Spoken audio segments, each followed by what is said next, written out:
اب آتے ہیں اپنے موضوع علم صوت کی طرف۔ علم صوت کیا ہے؟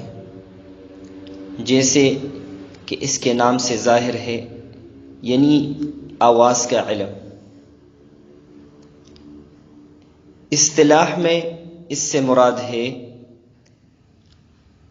انسانی آواز کا علم، چونکہ تلاوت میں آواز کا استعمال ہوتا ہے تو اس لیے ضروری ہے کہ آواز کے بارے میں مکمل طور پر جانا جائے۔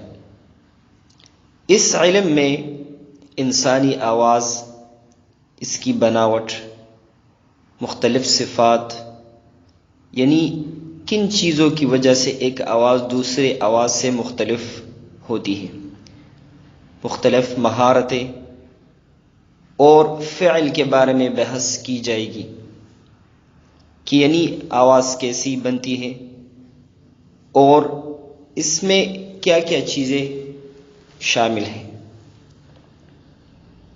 لیکن انسانی آواز کو بیان کرنے سے پہلے سب سے پہلے یہ جاننا بھی ضروری ہے کہ آواز کیا ہے۔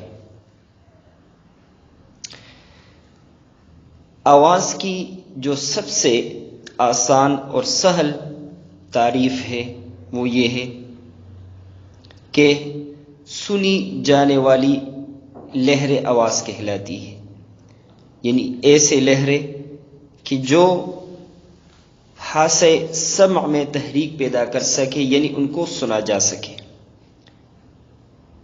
بنیادی طور پر آواز دباؤ کی ایسی موجیں ہوتی ہے جو کسی لچکدار واسطے میں سفر کر سکتی ہو، جو گیس، مائع یا ٹھوس کی حالت میں ہو سکتا ہے، اور ایسی موجیں جن کی تعدد یعنی فریکوینسی کی حد 20 ہرٹز تا 20,000 ہرٹز فی سیکنڈ ہو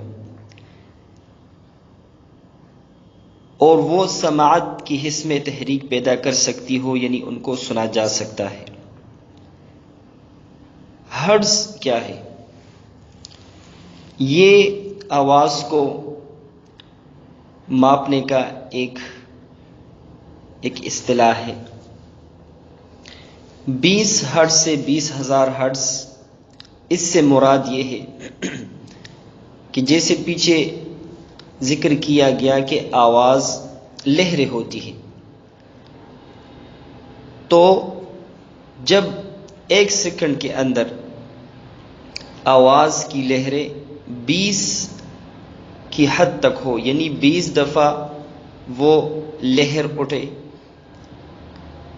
اگر 20 سے کم ہو تو وہ آواز نہیں سنی جا سکتی۔ انسانی کان 20 ہرٹز تک آواز جو ہے وہ سن سکتی ہے، اور پھر سب سے جو اعلیٰ اور تیز آواز ہے وہ 20,000 ہرٹز فی سیکنڈ ہو تو وہ سننے کے قابل ہو سکتی ہے۔ تو یہ ایک تعریف تھی آواز کے بارے میں۔ آواز کی کچھ قسمیں ہیں، ضروری ہے کہ ان کو بھی بیان کیا جائے۔ بنیادی طور پر آواز کی 2 قسمیں ہیں۔ نمبر 1، وہ اجسام جو جاندار ہیں، یعنی وہ آوازیں جن کا تعلق جاندار یعنی ذی روح اجسام سے ہوتا ہے۔ اس کی بھی 2 قسمیں ہیں، ایک ہے انسانی آواز اور دوسرا ہے مختلف حیوانات یا جانوروں کی آوازیں۔ چونکہ ہمارا موضوع انسانی آواز ہے تو آگے 2 قسمیں بھی بیان کی جاتی ہے انسانی آواز کی۔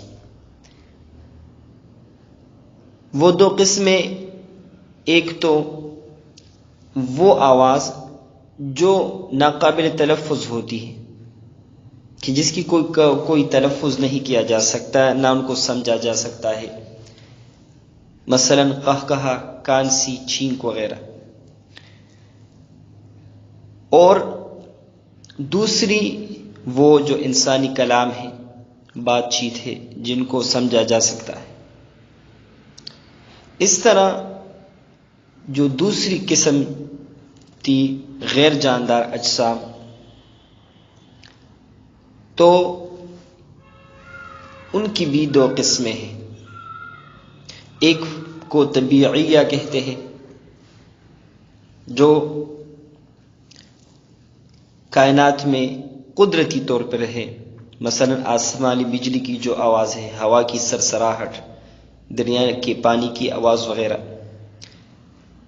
اور دوسرا مختلف آلات یا مختلف چیزوں سے پیدا ہونے والی آواز، مثلا پتھروں کے ٹکراؤ سے پیدا ہونے والی آواز یا لوہے سے پیدا ہونے والی آواز وغیرہ۔ تو یہ ایک مختصر تعارف تھا آواز کے بارے میں کہ آواز کسے کہتے ہیں، آواز کیسے بنتی ہے، اور چند ایک اقسام آواز کی ذکر کی گئی۔ اب آتے ہیں علم الصوت کی اہمیت کی طرف کہ اس کی اہمیت کیا ہے۔ یاد رکھیں، ہمارے ہاں تقریباً اکثر و بیشتر قرآء کرام علم تجوید کے بعد جو سب سے زیادہ توجہ دیتے ہیں وہ علم المقامات کی طرف۔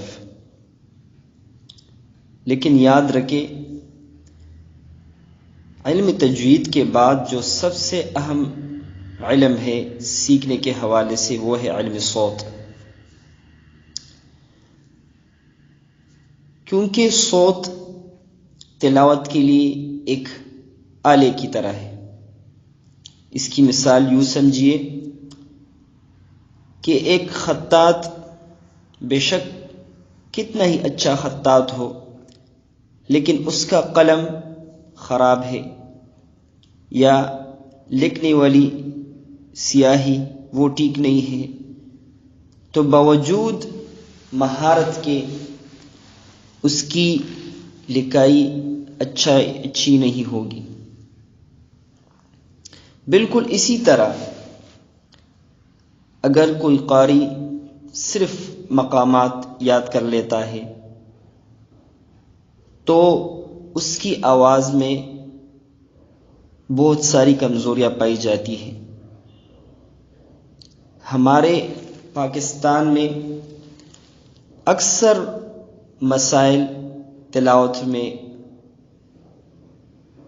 جو آتے ہیں وہ صوت یعنی آواز کے بارے میں لا علمی کی وجہ سے آتے ہیں۔